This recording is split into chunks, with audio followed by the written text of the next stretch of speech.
Good evening, everyone, and welcome to the Chevy Chase Community Association's 3-4G ANC Commissioner Forum.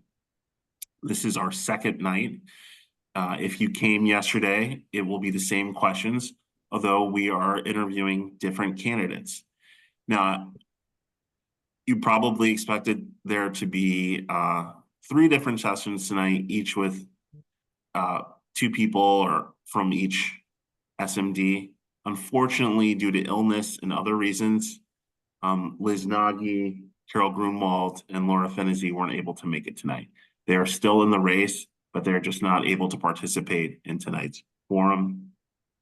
By the way, I'm Machine Carbon. I'm the first vice president of the CCCA, and I'm joined by Jory Barone, who's our secretary, and she will be answering the questions tonight, and I will be working the timer. The format is simple. Candidates will get a minute each to make an opening statement. Then we will ask them 5 questions, 2 of which have been submitted by members of our community. They will have 3 minutes to answer each of those questions. And then there'll also be 90 seconds for each candidate should they choose for follow-up. We will conclude with 2-minute closing statements from each of the candidates. And without further ado, let's get started with the opening statement from our candidates.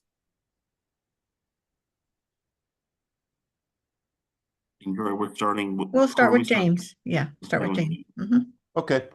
All right. Well, first, I want to thank you, the Chevy Chase Citizens Association, for holding this forum, and I also want to thank my opponent, Ms. Carol Grunewald, for running against me, because we have different views on the issues, and I think it'll be great to give voters a real choice this time. It's unfortunate that she decided not to join us, though, tonight. I was looking forward to discussing the issues with her. So, well, I've only got 30 seconds left. I was born and raised in Manitowoc, Wisconsin, a small factory town on Lake Michigan, and it was a tight-knit community that looked a lot like this one, and that's one reason I wanted to live here. I moved here to go to Catholic University and get my PhD, which I did, and I worked, I taught there as a professor teaching moral theology. Then I made a career change, and I'm out of time. All right.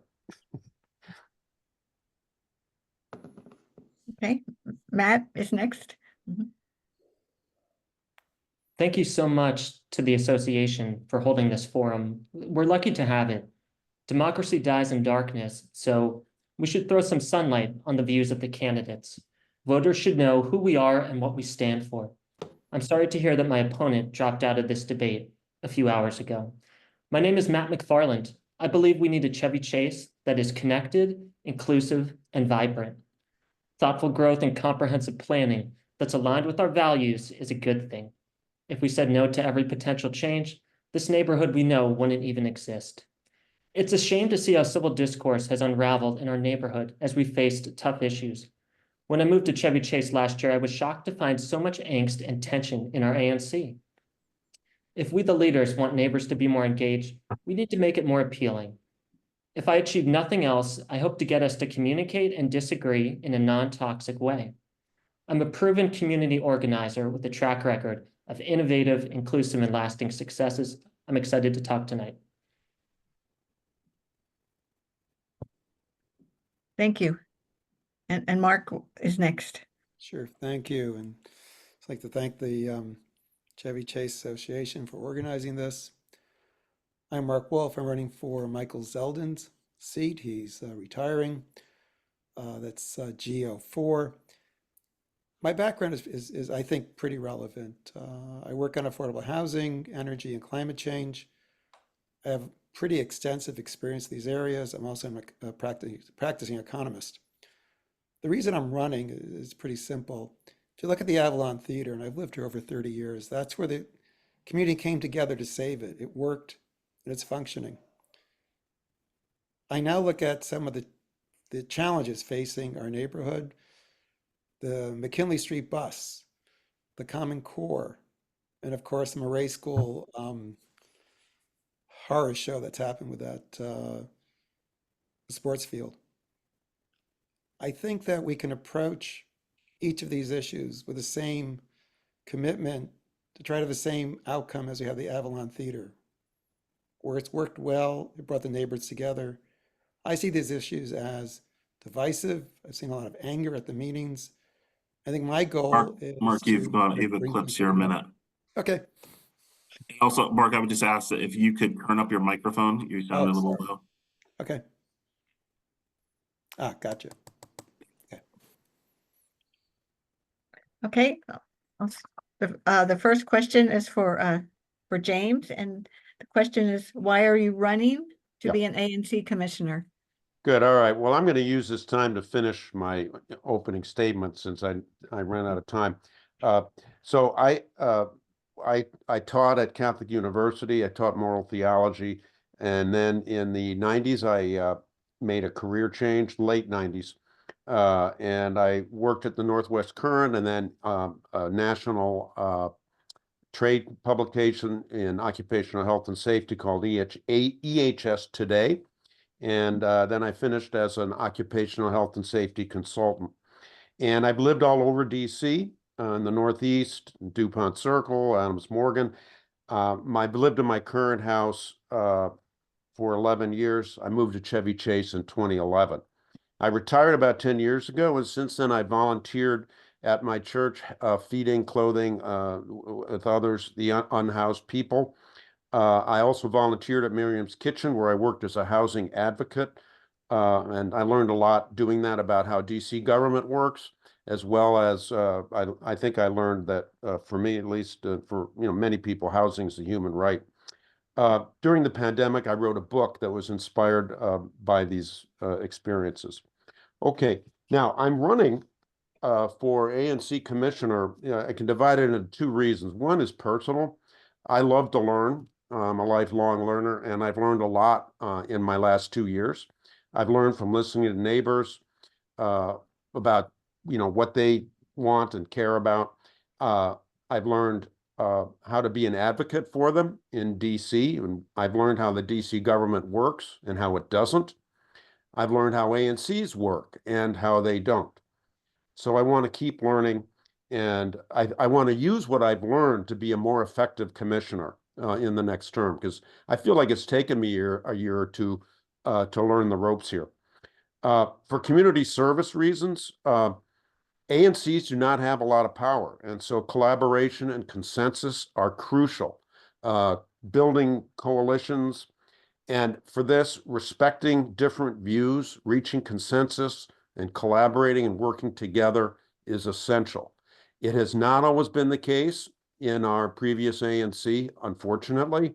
I am committed to respecting the views of people, especially those with whom I disagree, and trying to work out common solutions. Another big issue for me is transportation safety. I started the ANC Transportation Committee. It's bad news to me that they didn't have one before. So I'm very focused on that. And then finally, I'm running because I want to serve the common good. And this distinguishes me from some of my colleagues. The common good means the common good for my district, the common good for the whole ANC, and the common good of the city in which we live. Great. Thank you, James. Matt, you're next. Sure. So why am I running to be a commissioner? Well, before moving to Chevy Chase last year, I bought my first home back in 2014 in Parkview. I watched the corner of Georgia Avenue and Lamont Street devolve in 2015. It started with the restaurant at the corner closing early that year. Then 2 vacant row houses at the corner were broken into and became overrun with drug use. There was trash everywhere at the corner. Hard drugs, illegal drugs, were used in public at the corner. That summer, a young man, Derek Black, was murdered at the corner. Neighbors weren't happy. We came together to try to turn things around. We listened, we learned, we tapped every resource possible. Our ANC, our council member, MPD, the US Attorney's Office, local nonprofits. And things got better, a lot better. They got so good that a promising new business, felt it was a good idea to open its first store in that vacant restaurant. My jaw dropped shortly after it opened when I drove down Lamont Street one morning and saw a long line of people outside waiting to buy bagels. You probably heard of the shop, Call Your Mother. It now has about 12 stores in the DC area, including Chevy Chase. The breakout success of Call Your Mother began at our once troubled corner. It was incredibly fun and rewarding to bring people together for positive outcomes. So I started looking for other projects. Quick water break. I was a regular attendee at a series of events in Parkview called Neighbor Up Nights. They were designed to connect residents of our public housing with the rest of our neighborhood. I was walking to one Neighbor Up night when I watched a woman attempting to cross Georgia Avenue in a crosswalk. One car blew by, ignoring her, then a second and a third. I watched as 8 cars ignored this woman's right to safely cross Georgia Avenue. After the 8th car passed, I decided to start a conversation that evening about pedestrian safety. The conversation was a hit. Everybody cared and felt unsafe on Georgia Avenue. It united people across our diverse neighborhood. We formed an informal group, Georgia Avenue Pedestrian Safety, or GAPS for short. I co-led it with Josh Murray, a resident of our public housing complex. Soon after, we were shocked to learn that our city planned to remove crosswalks at Georgia and Morton. We spoke out, and our council member helped us organize a safety walk with DDOT officials. It was a rainy night. We ended up huddled under a gas station awning near the corner. With thunder and lightning in the distance, we made our case to the DDOT officials. They told us on the spot the crosswalks would stay, and they tried to figure out a way to make it safer. Not long after, a safety median was installed. Work like this is incredibly gratifying to me. I love to bring people together, and it's why I want to be your ANC commissioner.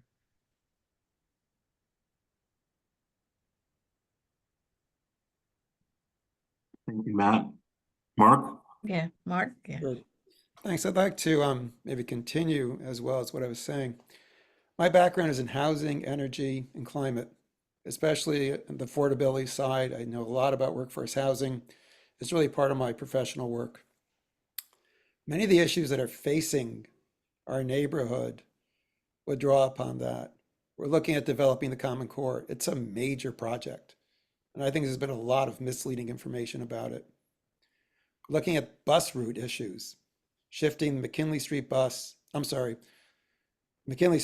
to, I think, Nebraska Avenue. That would also be a disaster. And I think looking at the outcome of the Murray School sports field, if that's what we're calling it, to me, shows a lack of positive outcomes. Is this where we want our neighborhood to head? This is a very successful neighborhood. There's a role for philanthropy that I'd like to introduce to the ANC. Could the neighbors have come together and found a way to buy the field, subsidize the field, come up with some other approach than we currently have? Looking at the Common Core, I'm alarmed at the way the city, in my mind, has kind of shoved it down our throats. I thought the information they provided was misleading, and I thought they've made it sound almost as magical thinking, like wave your wand and suddenly we'll have all these developments. It doesn't add up and it doesn't make sense. And I think the ANC can help bring a focus to these discussions for the neighbors, the neighborhood. I think the ANC can also bring in the people who are responsible for these decisions to justify what they're proposing. When I've looked at where things have been going, and I want to go back to the Avalon Theater project, it was enormously successful. It was going to become another drugstore. The neighbors came together and saved it, and now it's a cultural resource. If you look at the Murray School field, that's no longer a resource for anyone other than Murray School. You can't get it back once it's gone. I think when we talk about the Common Core, again, we can't get that back. I also was alarmed. I sat through several meetings. There was a survey done, for example, the Common Core, and I was alarmed how so many people try to discredit it. No survey is perfect. I mean, I do statistical work a lot as part of my work as an economist, and I can cut up any survey I see. But nevertheless, it was the voice of a lot of people in the neighborhood. And what I'm seeing is that things are becoming so divisive, we're not working together. I've seen screaming, arguing, insulting going on at some of these meetings. And to me, it makes us less than the sum of our parts. Because at the end of the day, I think we're really talking about the future of the neighborhood. And I think we can do better. And I think that the current ANC is working hard. I don't want to discredit the work they're doing, but it's a very difficult situation. These are very complicated problems.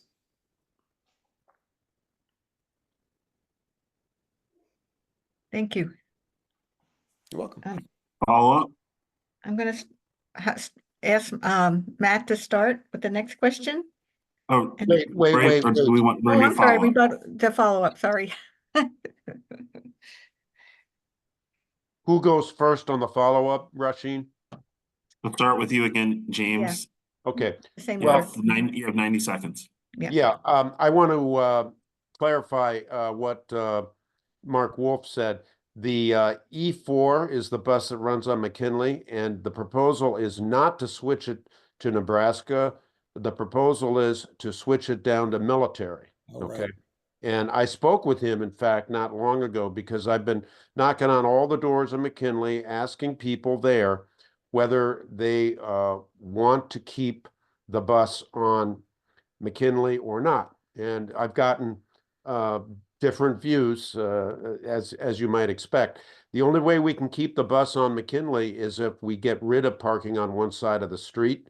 And some people are, understandably not happy about doing that. But many others are. And, this is an example to me of, and I will make the case that this is working for the common good. If we can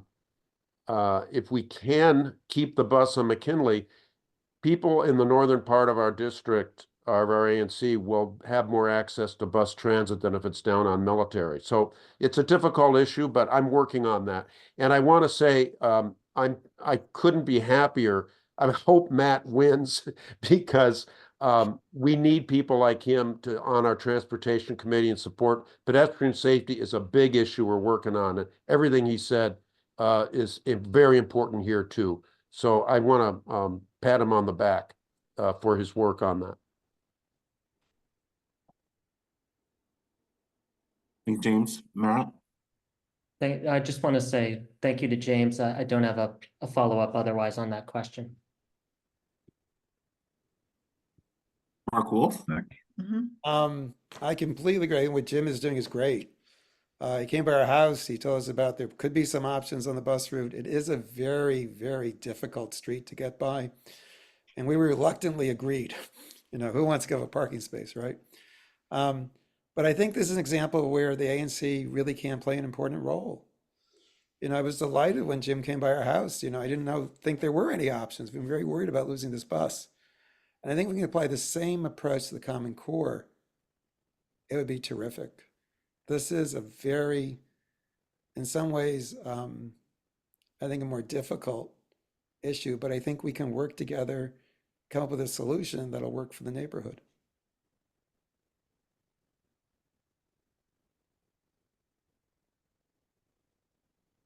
Thank you, Mark.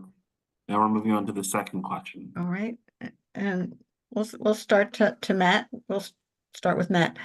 Where do you stand on the issue of building housing in general, including affordable housing on the Chevy Chase Commons? It's a super important question. I'm so glad you asked it. I spent a lot of time knocking on doors in my district, asking people how they feel about housing. It's critical that ANC commissioners act and vote in a manner that's aligned with their voters. Ultimately, I found in my conversations that most of the residents in my district are okay with housing at the Civic Corps, provided that they don't lose the existing amenities that they love that are there right now. Things like the basketball court, the playground, the green spaces, the parking spaces. I've also looked at other data points to examine how my district feels about housing. It's important to talk about the survey that the ANC did last year. The survey found that most people don't want the development. That clashes sharply with my conversations as I've knocked doors. It also clashes with the voting patterns of my neighbors. Mayor Bowser and Councilmember Fruman, both elected by us, support housing and affordable housing at the site. Our city's attorney general, a resident of my district and elected by us, also supports housing and affordable housing at the site. A group critical of the redevelopment of the Civic Corps called Chevy Chase Voice circulated a petition asking neighbors who objected to sign it. It received 1,359 signatures as of my last check. How many came from my district? About 68. That's about 3% of residents in my district and 5% of registered voters in my district. I know that my opponent and some others feel that the ANC survey reflects the community view.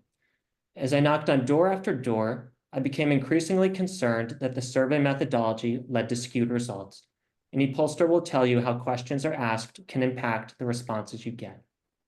Also concerning, the survey relied on the honor system and trusted people to vote only once and to validate themselves as residents. The claimed responses from my district were limited compared to other districts and not representative of our blend of housing types. District 7 is quite unique for the blend of housing that we have. All this considered, I don't see grounds for treating the survey as a de facto ballot measure.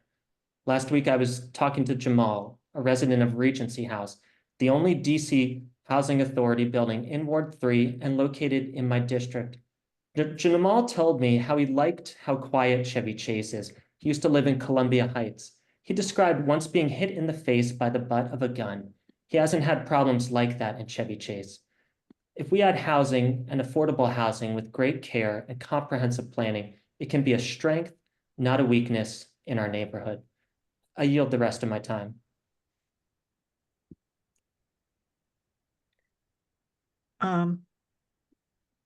We go to Mark next Thank you. on the, Sure. Matt, I just don't agree with you. The survey was a valid instrument. A lot of time was spent on it. It wasn't perfect, but if the city wants to provide the funding, we can do a more perfect survey, but all surveys have limitations. I think the other thing is, if we step back and say, okay, we're talking about workforce housing, really. We have people work in restaurants, we have policemen, they need someplace to live. There's a problem around the country. But if we step back and say, look, this is our only public space that we have in the neighborhood. It's really a Ward 4 property. It borders on Ward 3. I talked to Matt Fruman. My sense was he was just looking at it as an arbitrary point that every part of the city needs to have affordable housing. I don't disagree. We need to have it. But right now we have our library there. We have our community center. We have kind of a sports area, a very small children's playground, a little parking lot. It creates kind of a community center. I'd like to see some example of how you can put housing on top of all that. Then lastly, and I think this is why it needs to be reconsidered, the City Housing Trust Fund is basically broke. They announced a few months ago, or maybe last month, they were only going to support existing properties. So my question is, how exactly does the city see that happening in the current environment where affordable housing developers have shut down, there's not enough resources, how's it going to be paid for? And I think lastly, can you really put, 100 units of housing in the small space on top of the library, on top of the community center, on top of the children's play area? These are important questions because once it's in there, you can't go back. And I think the Murray School example was a fiasco. Lots of good paperwork. I read the agreement. It sounded terrific. I've gone by there and it's shocking. And I think here, I've also been told part of the problem is the city didn't appropriate enough money to build a library, the community center. So there's some idea of using tax credits and I guess other affordable housing money to make this work. I don't know if that's still viable. And I went to some of the meetings. I mean, the city hired some, I don't know, like meeting planners to organize it. People put up little sheets of what they wanted. It was pretty clear it was a done deal. I had a long talk with Matt Fruman, and he basically said, look, you gotta put up with it. And I thought, fine, but we want something that's solid and doesn't undermine the property. Across the street is a WMATA property. The buses parked there. Why couldn't we build something there? I mean, that's part of it. It just feels like it's the only space we have. And once it's gone, it's gone. And I think that, yes, you can cut down the survey, but it was a survey. The city paid for it. And I think that we should take into account that the people in the neighborhood who are opposed to it are not necessarily opposed to housing. They're not racist. I think what it is that they're concerned they're going to take a valuable piece of property, the only public property we have in the neighborhood, and come up with an outcome that's like the Murray School field. And that to me is worrisome. And so that's why I'm worried about this. And that's part of the reason. Time's up. Okay. Sorry. James, Okay. you're next. Mhm, Yep, thank you. mhm. I have a different view of the survey than either the other two, and I'll explain that in a minute. There is a national housing shortage in this country, a regional housing shortage, and a city housing shortage. People are unhoused. Middle-class people can't afford to buy houses or rent. So we've got a big problem here. The mayor was elected on a platform. The mayor of our city was elected on a platform to bring more housing, and our council member, Matt Fruman, was elected, and he won in our district on a platform of putting housing in the civic core. So we have a democratic process, and that needs to be respected. So I want to have housing on the civic core. And I agree with the majority of the people in my SMD who took the survey and who want redevelopment, because the majority of the people in my SMD who want the civic core redeveloped want housing, okay? And so that's one way I disagree with Matt McFarland's interpretation of the survey. I don't have time to get into the problems there. I do agree there is an incredible problem with biased questions. I worked on the survey committee and I fought it and I lost a lot of those battles. In addition, less than 20% of the people in our ANC and in my SMD even took the survey. Okay, so people, the voting is much higher percentage than the survey. All right, and the voting is clear. So to turn the survey into a kind of referendum is simply it's ridiculous. Okay, now I want housing there. One good reason, this is something I learned from talking to people. And by the way, when I talk to people here, the majority of people seem to be for housing. One thing I learned from a constituent is school teachers who teach our children can't afford to live here. And it would be great if they could, right? Wouldn't you like the teachers of your children to live nearby? Well, if we put affordable housing in the civic core, they're going to be able to do that. A second reason, businesses, they're dying on Connecticut Avenue, right? We've lost a restaurant or two already. More people there will support local businesses. Third, we're losing bus service. Why do we lose bus service? There aren't enough people to ride the buses, is what WMATA says, at least. I know there are other reasons. We get more people in the civic core, we're going to be able to have an easier time of preserving bus transit. However, I do not believe in the tyranny of the majority, okay? And so the fact that most people in my SMD want housing does not mean we can ignore the views of those who are opposed to it. For that reason, my second priority is no loss of green space at all. And I will vote against any proposal where we lose green space on the civic core. That's crucial to the people I've heard. People James, your for time is up. housing. And all right, I'll continue in the follow-up.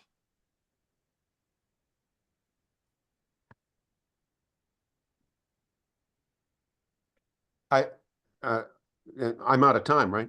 Mhm. Right, yeah. Yeah. Joy, who's going first in the follow-up? Matt. Matt is first. Mhm. Well, first off, I just want to thank James and I want to thank Mark for sharing their views. We obviously don't agree on it all. I just think it's so important that voters hear from us and have us take on and explain our perspective on these tough questions. I think, my voters, they deserve to hear too from my opponent. I think she should answer these challenging questions. I look at the flyers she's sending around and saying that she wants to be our voice. She'll gather and represent our views, regardless of her own or those of special interest groups.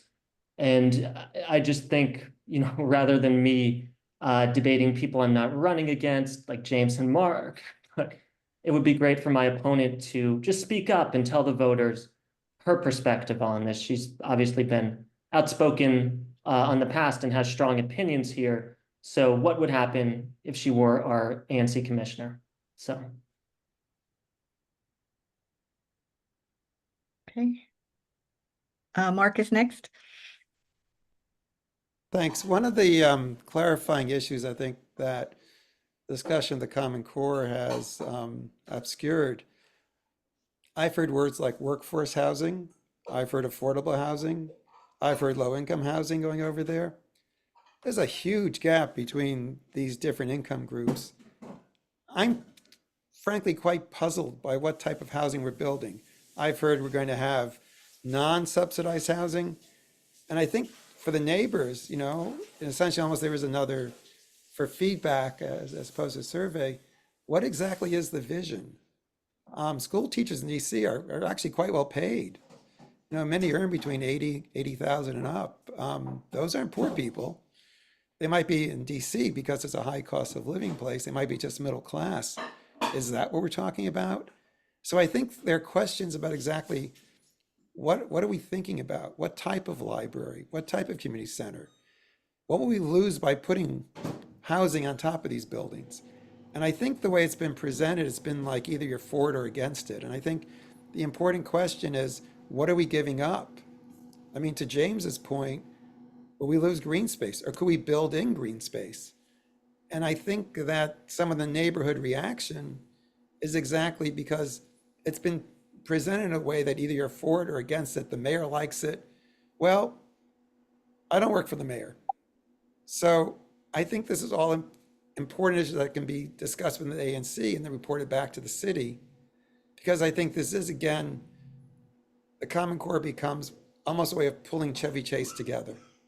And I don't want to lose that. Your time is up. Sorry. No problem. It's Nash. Yes, James is next, yes. Okay, thanks. I'm gonna finish with what I was saying. One thing I learned talking to people on both sides of the issue where I live, opponents and proponents of housing, both told me that they don't want to lose any green space there. And I think that's one way we can come together on this issue. In addition, I learned that from the final question in the survey, which I pushed very hard to include. One thing I hate about surveys is there are multiple choice questions, and that means the survey is telling me how to think. And I hate that. And that's another problem with surveys. But in this open-ended question, I read them all from my SMD, every single one. And what I saw again and again, people on both sides of this issue say, fine, we don't want to lose any green space. So I hope that can bring us together. Now, I I know building height is another issue, and I just want to say that although I am for housing there, I don't want a massive development that's out of keeping and character with our community. Nobody's going to go for that, and I am I'm certainly one of those too. And I think that we can do that. We haven't seen any of the proposals yet. And once we do, we'll have a better sense of what's going on. I have an answer to Mark Wolfe's question about who will live there, but I don't have time to get into it now because of the time. Okay, all right, this is the third question, and we'll start with Mark. If the development on the library community center site proceeds, how will you ensure that the needs of the community will be met? If it proceeds, I think this gets back to the role of the ANC. The best we can do, if it proceeds, is one, review the proposals, or review the RFP, and say, is this keeping with what our vision is? I think second, we can bring in some expertise to look at the RFP and say, based on what's being made available by the city, what can be done about housing if housing has to go forward, and what type of housing, and what are the limitations of the budget? And I think third, that the ANC could be a community voice in terms of getting to the first question of what do we mean by green space?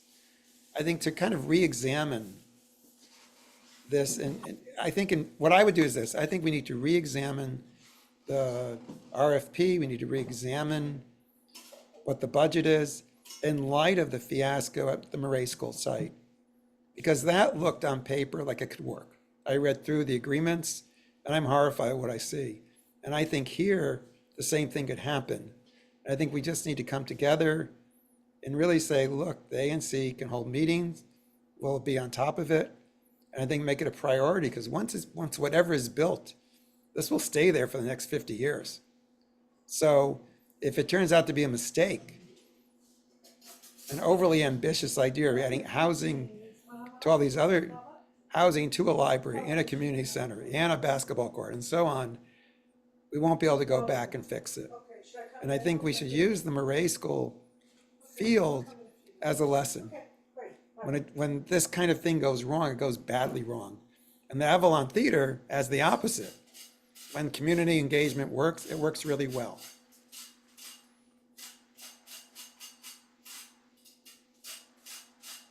Okay, thank you. Welcome. James, you're next. Okay, yeah, I think I forgot to mention when we were earlier talking about the housing that I have been endorsed by DC YIMBYs. A YIMBY is the opposite of a NIMBY, in case you didn't get that. And I have also been endorsed by Greater Washington. All right. Now, how are we going to ensure? The question is, how are we going to ensure that this will meet community needs? Was that the question? That's correct. Mhm. Well, there are two answers to that. One is process, the other is substance. Process, we need from the city to see the plans, and we need to see them in ways that we, normal people, non-architects, can understand. Number two, we need time so that people can review those plans carefully and think about them and then discuss them and come together. I have not that much confidence that we're going to get that without really fighting hard from DIMPED. Okay, so those are two big process things, and I know our ANC is fighting for both of them right now, Commissioners Gosselin and Gore especially. As for substance, I think a good place to start would be the ANC survey, questions 13, 14, and 15. And in question 13, the number 1 and 2 priorities for people for outdoors were green space gardens and outdoor seating with benches. Those were the top 2 desires. Question 14, for indoors, a multi-purpose room and free Wi-Fi were the 2 highest rated amenities. And for the library, people want meeting rooms and rooms for programs for adults and reading rooms. Now, I would add to that, how much time? My own view is that our civic center could be, and I agree with Commissioner Gosselin on this, said this last night, it could be more of a cultural center. We need a great auditorium where you can actually hear people talk, which I bought hearing aids to help me with our auditorium, because I couldn't hear anything in our ANC meetings. It's a horrible place. So we need better acoustics, music, talks, and so on. And then we don't have a senior center anywhere around here, I believe. There's been a big demand for that. Why can't we put something like that in the community center? That would be great. In the library, I'd like to have inviting, cozy places to read, because I love to read, and I'd love to read in the library. But, you know, right now it doesn't invite me to do that particularly. The library architectural style, in case you didn't know, is called brutalist. That's what we've got now. And I also want the library to be very friendly to children, more so than it is now. And I have one more thing to say, but I'm out of time. Do we have one more thing, quick. Okay. Outdoors, you know, we live in a lonely world. I want outdoor benches that are conversation stations. You sit in the bench and the bench says, hey, I'm willing to talk to anyone who comes by. All right. I'd love to have that in the outside common space to help reduce the chronic loneliness that is an epidemic after the pandemic. Okay. Matt, you're next. Do you want me to repeat the question?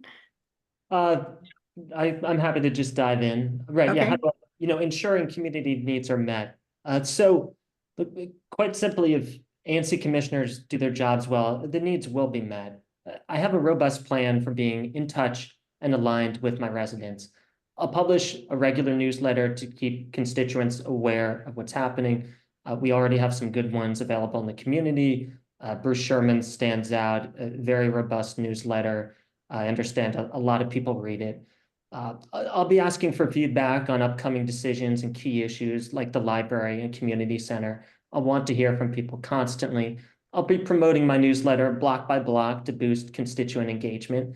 I've talked to so many neighbors who aren't well engaged. They don't know what's happening. They don't really understand what the ANC can do for them. I think that's a problem. I'll have regular office hours when constituents can reserve time to talk with me. I'll volunteer to appear for listening sessions and gatherings within my districts. When thinking about the best proposal for the civic core site, I'll be looking for proposals that speak to the concerns neighbors raise. I had one neighbor tell me she opposed the affordable housing over public safety concerns. One way to, say, add housing while addressing this concern could be favoring a proposal that leans heavily on senior citizen housing.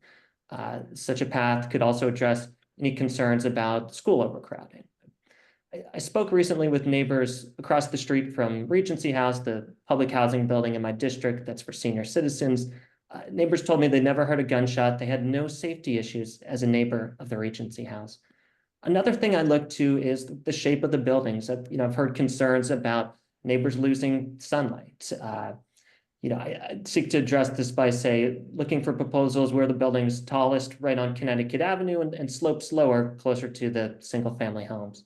Another concern we've heard is green space. It's so important. I actually think we could upgrade the existing green spaces with a more thoughtful design. We should keep the same amount of green spaces. Right now, the green space, it's just on the edges of the building and not as inviting and great as they could be. Other neighbors have mentioned concerns about crowding and traffic. I think it may make sense to favor proposals that encourage residents to use transit and car alternatives. For example, residents could perhaps not have parking permits on adjacent streets. This way, senior citizens who already live here would be less likely to, say, face a sharp decline in the ease of parking and the ability for them to get around their community. So.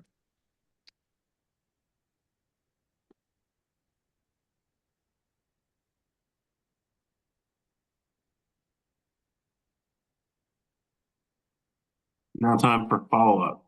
Mhm. Yeah, let's start with Mark. Well, I've listened to what everyone's saying, and I think what it shows is that there's still a lot of room for discussion about the Common Core and what can be done with it. I mean, one thing that would be, I think, helpful is to see other examples of how other cities have dealt with properties this size with so many different objectives. I think that the housing issue, the dilemma there is that it's the footprint of the housing. Is there really room for it? Exactly in light of other community needs and interests. I mean, to James's point, the green space is important, and the community center, it'd be great if there are better acoustics, if the building is more viable, but then how much space will that take up? And I think these are the important questions before the city does anything else that we talk through. Maybe we present it to the city and say, look, the Murray School sports field, and we can use that, was a real wake-up call that when these kinds of projects go wrong, they go badly wrong. There's no bringing those trees back. There's no bringing that nicely sloped land back. It's gone. And I think that, the library's dated. I look at it and I go, so much more can be done with this space.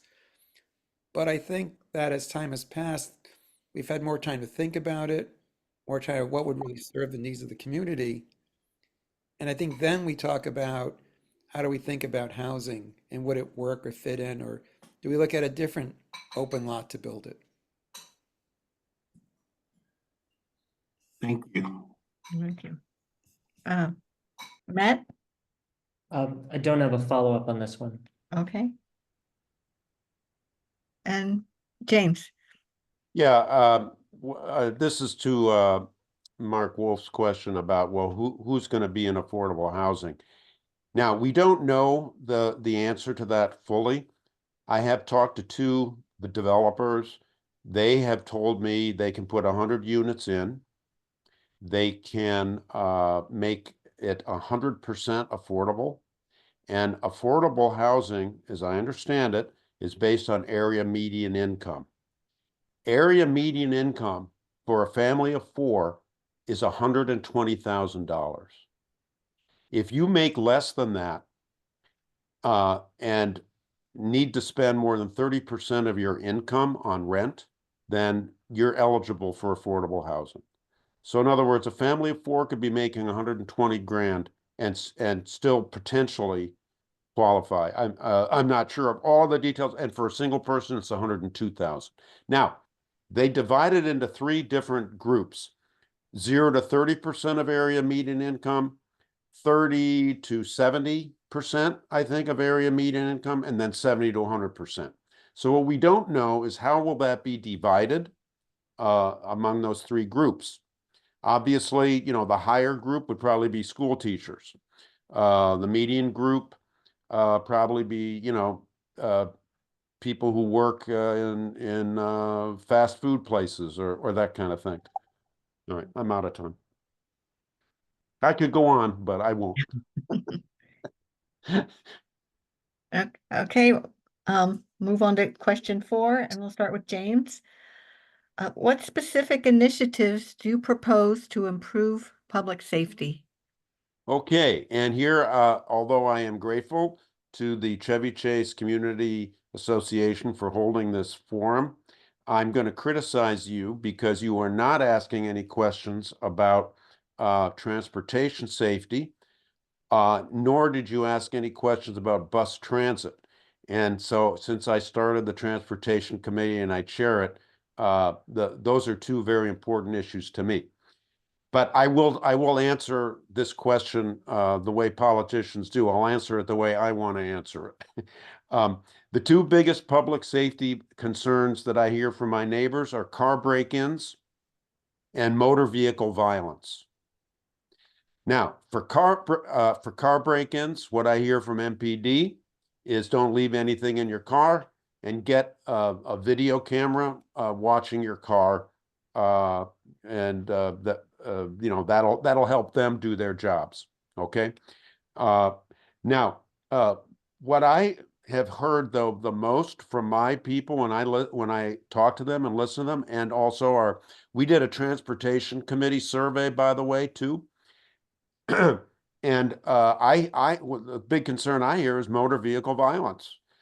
This is people who are driving erratically. And one thing we learned from the survey that we did, many parents do not feel safe letting their children walk to school because of motor vehicle violence, or bike to school, because we have no protected bike lanes and we have no you know, erratic drivers and poor enforcement.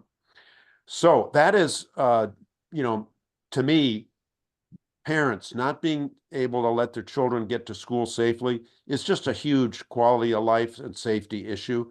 I bike to school and walk to school, you know, my whole life. I just took it for granted. The fact that people here cannot do that is unacceptable to me.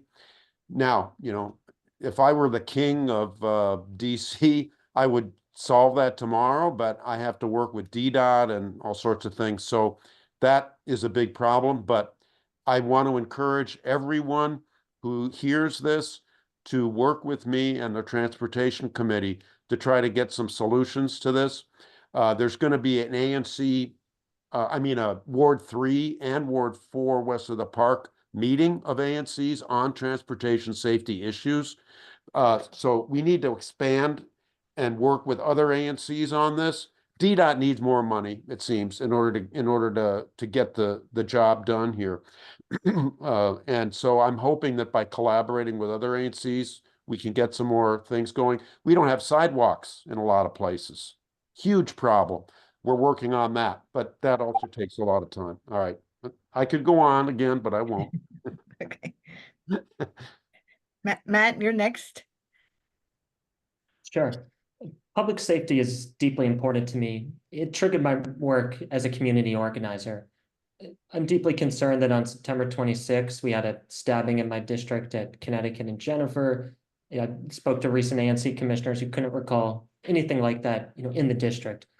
On specifics, we need positive and strong relationships with MPD. We should be in regular communication with them. Our expectations should be clear. We shouldn't forget that the squeaky wheel gets the oil. I'll share an example of how a positive relationship can be helpful. After COVID, when I was living in Parkview, this was about 2022, drivers began regularly running stop signs near the local elementary school. This created safety issues for kids walking to school and people of all ages. One week, MPD started pulling over drivers who blew through the stop signs and warning them.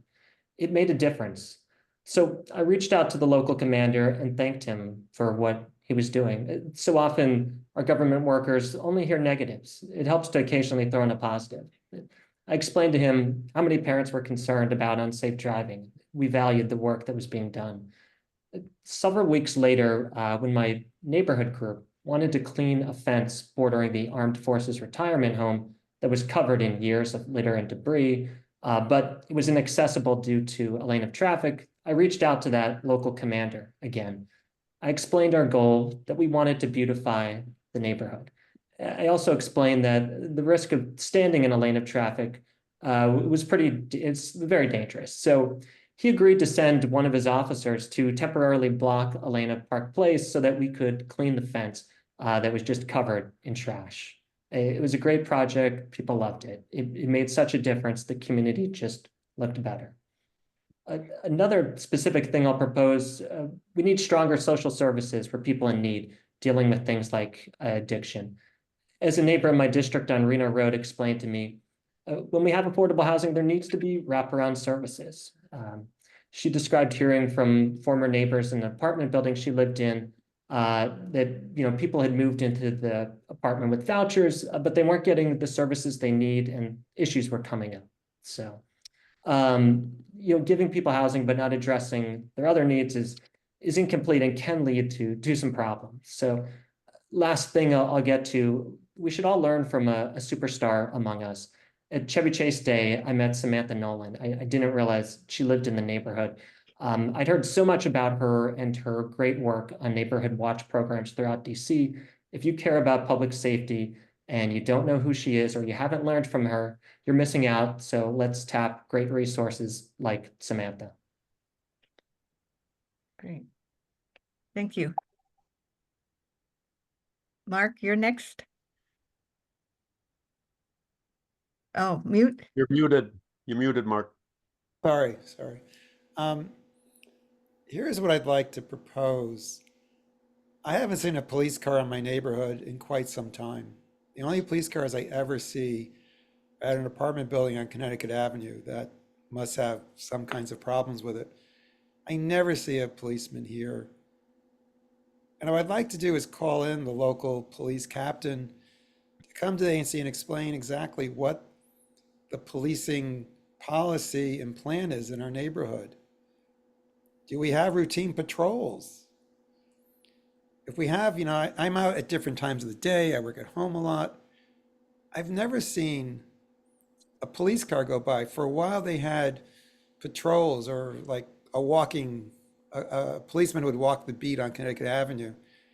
I haven't seen that. I think that's gone. So I think what I'd like to find out is or for our neighbors really to find out, what is the plan? What exactly is the Metropolitan Police Department doing to protect us, and how? How many police are assigned to this part of Ward 4 during the day and at night? Is it 1? Is it 2? Is it 5? It's not so much to challenge the police department, but to have them explain what they're doing to help protect us, to help protect our property. Because I think that there's a sense that, not that we've been abandoned, but I just, I never see any cops around here. So I think that's what I would do. I would like to use the ANC as a forum to have the local police captain come in once a month, once every 2 months, discuss the crime in the neighborhood, what they're doing to help prevent crime, how we can reach them, how our constituents can reach them when there's a problem. I think that would really be good. Just because I'm sure I'm not the only one who has never seen a policeman in the neighborhood. So I think that's what I'd like to propose, is that that's what we would do. And that's, I think, what the ANC is ideally set up to do.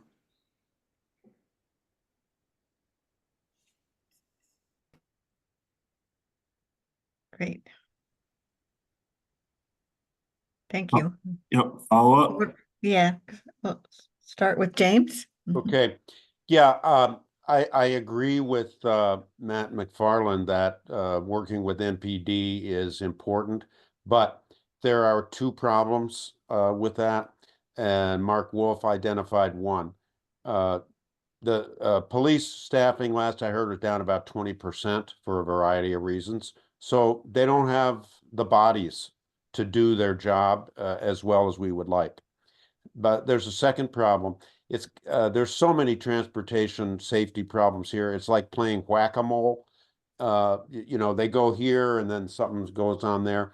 So the really the best solution to safety problems is infrastructure and design, because then it's one and done pretty much. One example of this is those what do they call them? Batons or battens or something that stick up in the street to stop people from parking on corners, which is an incredibly dangerous, selfish thing for people to do. I hope nobody listening to this ever parks on a corner. It's a big problem in DC, because then you know, whether you're a driver or a biker or a pedestrian, you can't see, you know, who's coming. You're not going to get the police to enforce that. So you need a DDOT infrastructure to really get that done. But I have called on the police when, you know, in specific cases, you know, to intervene and do a little enforcement of stop signs or whatever. And, you know, they show up and it does help. Oh, okay. Matt, would you like to follow up? Love to. Thank you. Yeah, just public safety, pedestrian safety, it's so important. I haven't forgotten Clinton Covington struck and killed by a driver on Connecticut Avenue in my district. I haven't forgotten Jane Bloom and Terry Taffer killed while eating outside the Parthenon restaurant by a driver who drove onto the sidewalk. A week or two ago, I heard from a parent who walks their child to Murch Elementary, crosses at Connecticut and Nebraska. You know, the parent described a situation where somebody jumped the light and made a turn and nearly struck him and his daughter. There were no crossing guards there. There was a crossing guard sitting in a DC car at the gas station. You know, I spoke up about this with the parent. We got DDOT to investigate. They told us, oh, you know, the crossing guard was inside the car because they didn't feel they had the right rain gear, but now we're getting them the right rain gear. So I'm going to be an advocate for the most vulnerable people in our public spaces. Pedestrian safety and public safety are just so critical. Every door I knock on, people bring up those two issues.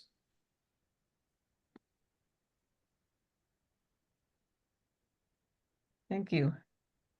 Mark, do you have follow-up? I think all I say is that I agree with pretty much everyone else on this panel. I think it's a transportation issue in terms of safety. I think there's a staffing problem with the police. But I think that when the police are short-staffed, they move their members to the most difficult areas in the city. I sense that our city, our neighborhood has been shortchanged by the police department. I feel they've cut it back because we don't have much violent crime, fortunately. But at the same time, it allows other issues to persist, break-ins into cars. I know there've been robberies in homes. And I think that I'd like to hear from the police department what the plan is for our neighborhood on an ongoing basis, what the staffing is, and when that changes. And I think that would help, hopefully, my constituents have a better sense of what to expect and how. I know with James, and I know that in fact, they do come when you call, but it's more of a after the fact response. What are they doing to help prevent crime in the neighborhood? And I think that would be really helpful. I think that's a good way that the ANC can play and fill its role as being a neighborhood voice.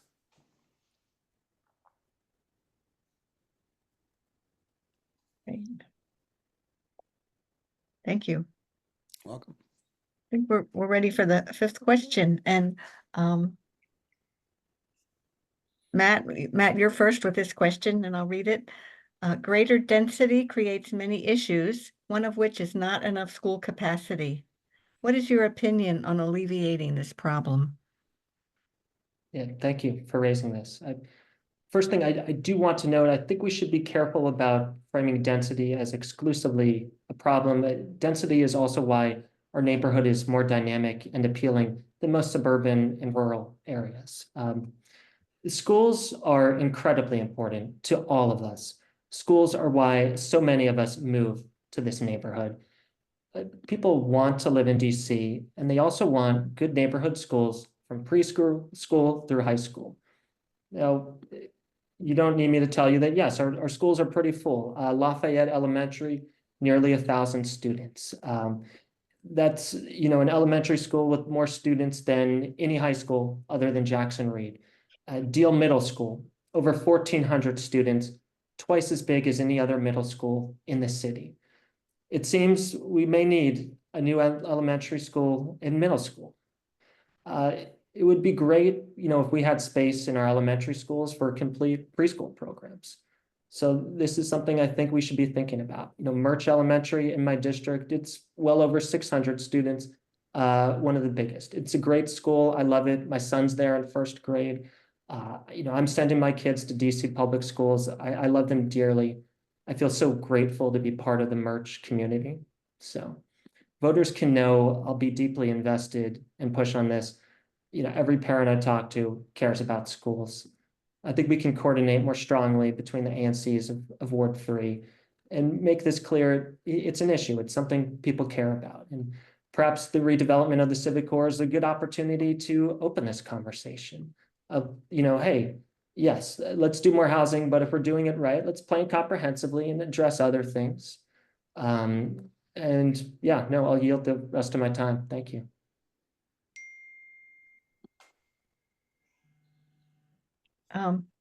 Mark, you're next. I don't think the ANC can do very much about the school system. I think this is a very complex problem. Overcrowding, there's been a lot of turnover in our neighborhood of older people who've sold their homes and moved. And I think, yes, it is a much more attractive neighborhood than it was before. I think the best the ANC can do is call in, I don't know, it'd be the school principals or it'd be the school board people to tell us what are the plans. The Lafayette School, if they have 1,000 kids, they can't go to 1,200. Where are those 200 children going to go? What are the planning? What type of planning are they thinking about? And is there anything we can do other than highlighting the fact that the schools are getting overcrowded? I think that this gets to that Common Core question again. If it's 100 apartment units, is that it? Or is it 200? It could be 300 people. Where are they going to park? There's already very limited parking in the neighborhood. So I think that there are broader questions that this starts to raise that becomes kind of a city planning issue. And I think the ANC can highlight these concerns and highlight what our neighbors are thinking, but surely parking's an issue. Is there room for another 50 children at Lafayette, which I guess is possible that could come out of the Common Core, which I think is fine, except if there's no room right now, how would the school adapt to more children? So not to belabor this, but I think that these are complex questions where the ANC can be a hearing, a sounding board for neighborhood concerns, and then those can be passed on to the city. And I think the solutions the city are thinking, we could find out while they're thinking of them before they make a final decision, I think then we can weigh in. And I think the school voice is really important. Now, historically, I don't know whether ANCs really have any role in deciding about building school buildings, managing children. I don't really know if that's possible, but it's something worth looking at.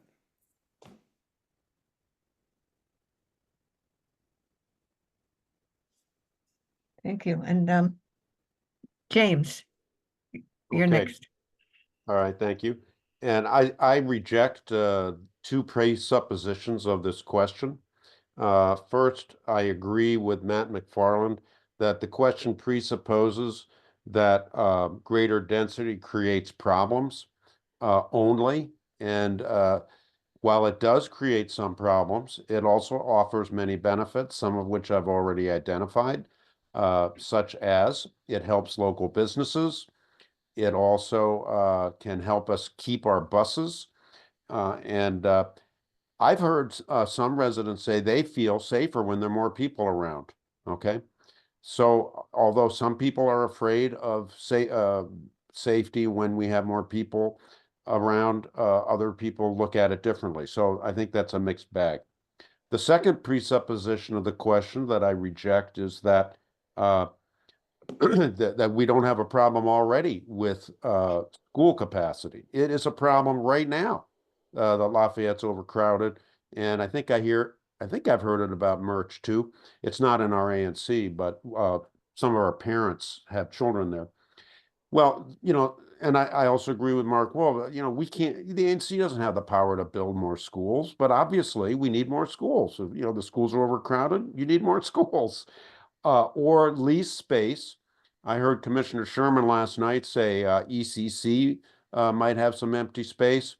Right now, they're busy with the Murray project, but that could be an opportunity for us to pursue. But we have to do what we can do to alleviate school overcrowding. It's a huge problem, and I think that's all I have to say on that. I wish there were more I could say, but it's kind of a simple problem, but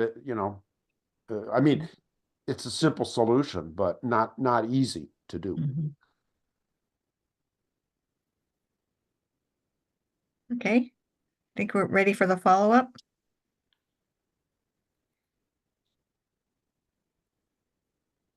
And Matt is first. Mhm.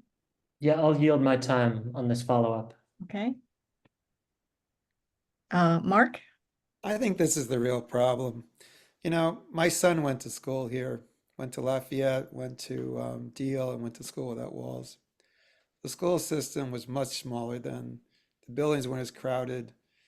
The quality of Wilson and Deal was much more mixed. Now these schools are much better, and I think people are sending their kids there. They used to just send them to private schools. We're starting in fourth grade. So this is success in a sense that people want to send their kids to these schools. This is not. This is actually really positive. The downside of this really positive is that the schools are full. I think they were built with the idea that a high percentage would go into private schools. And that's changed. So now what do we do? How do we manage this? And I think the city needs to come up with a plan. I think we really should hear from the school principal. Are they planning to stagger classes? What's the strategy? Because building a new school, where would you put it? I mean, back to, where's the empty land? So I think it's like back to my initial thought that the ANC can be a sounding board, a forum, and also a way to provide information if the neighbors don't have it already. What is the city thinking about Deal, Wilson, Lafayette, and the other elementary schools in Ward 3? I think it'd be really helpful because the parents are the customers, the parents are the ones using this. So I think this could be a really positive discussion instead of one you feel like they made decisions, we don't like them. So Mm. that's I think what I would suggest. Mhm. James, do you have anything to add? No, I don't have anything further to add on this subject, aside from what I've already said. So for one, Okay. I will yield back my time.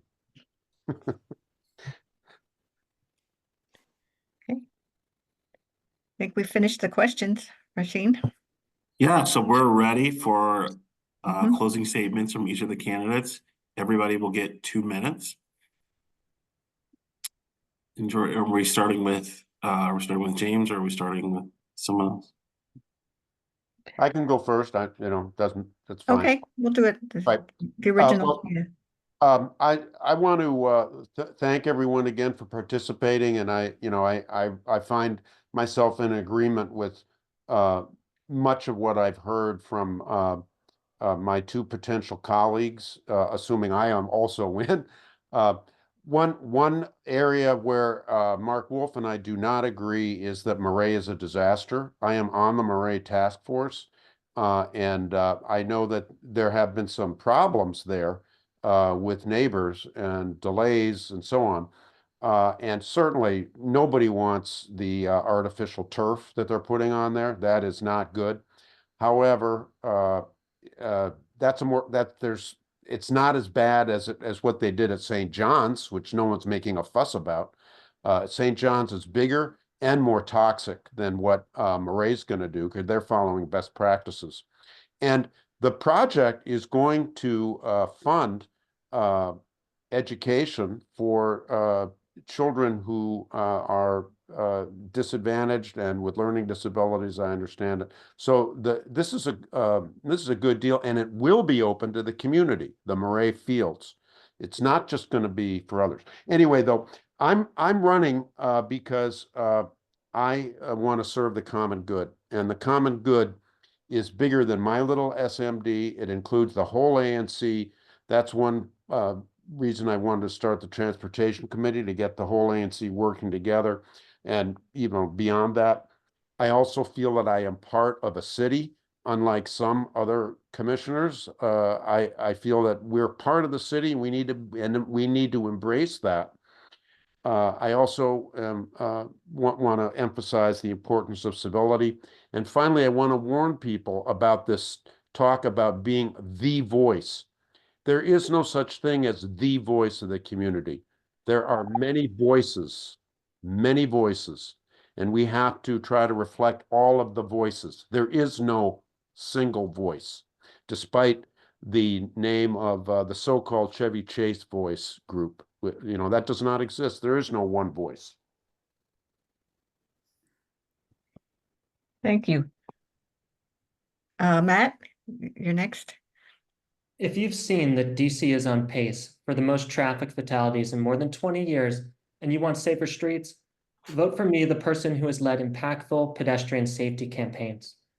If you want our neighborhood to not pay lip service to equity, but to act in a manner that acknowledges the concerning racial history here, please consider voting for me, the candidate who has worked across racial lines and pursued projects that acknowledge our history on race. I haven't forgotten the lessons of 2020's racial reckoning. If you care that DC has a record number of overdose deaths in 2023 and expect better results from a government with a budget of nearly $20 billion, vote for me. If you think it's wrong for our city to call its new bus plan the Better Bus Plan when the plan creates transit deserts in our neighborhood, I'm your guy.